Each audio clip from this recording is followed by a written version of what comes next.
a permit to cut wood? Let me take you have a permit. We not got no one. We don't remember. You know that you need a permit to cut wood because it's illegal and this is a private property. Oh, we didn't know.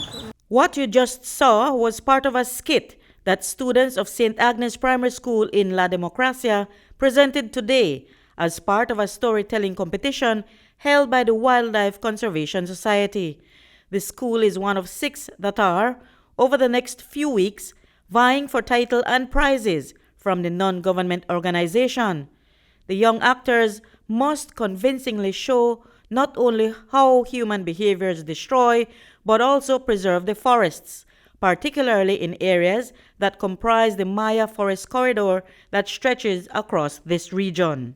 They need to present the problem, and they also need to ensure at the end of the presentation that they provide a solution to what that problem is. So whether it's deforestation, whether it's illegal hunting, they must at the end of the presentation decide what would be a solution to that problem. Communications Coordinator for WCS, Desiree Arzu, says the overall objective of the competition is to get the children to learn best practices that protect the environment so they can, in turn, be influencers on the adults around them and the wider community. A lot of times we teach by just standing up, maybe in the classroom, the teachers are lecturing and so forth, but in this case, we want them to research about the Maya Forest Corridor. Many times it's the students, it's the children that are able to grasp this information and take it back home, because adults, many of them are already set in their ways, they already have their set thinking.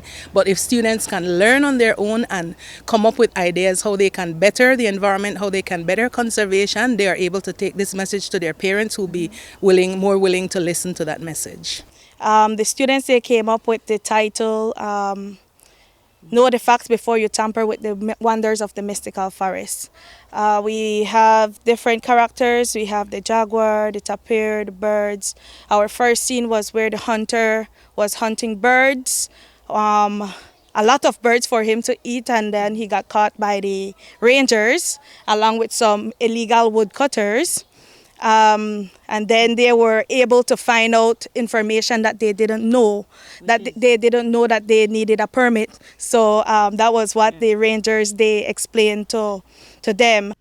Carolee Arana Petillo, a teacher at St. Agnes Primary, told us that circumstances only provided a 3-day window for the children to prepare the play, from script to execution. But they felt compelled to pull it off to spread the word on the importance of conservation and preservation of the ecosystem. And Vice Principal of the school, Lisa Perez, explained that this type of event will not only serve to do just that, but will also expose the talent in the children they teach. We try to instill in our students that we're not just for local, but we also try to push them to be there globally, right? So we want to expose them in these types of events, and even though it's just in our community, when we look at it now, it will go farther because they're more exposed. People from other countries will want to see our animals, our forests, our special trees, but there will be nothing to see if we don't take care of our ecosystem. And as we know, Belizeans need to be more responsible with our ecosystem. Reporting for News 5, I'm Marion Ali.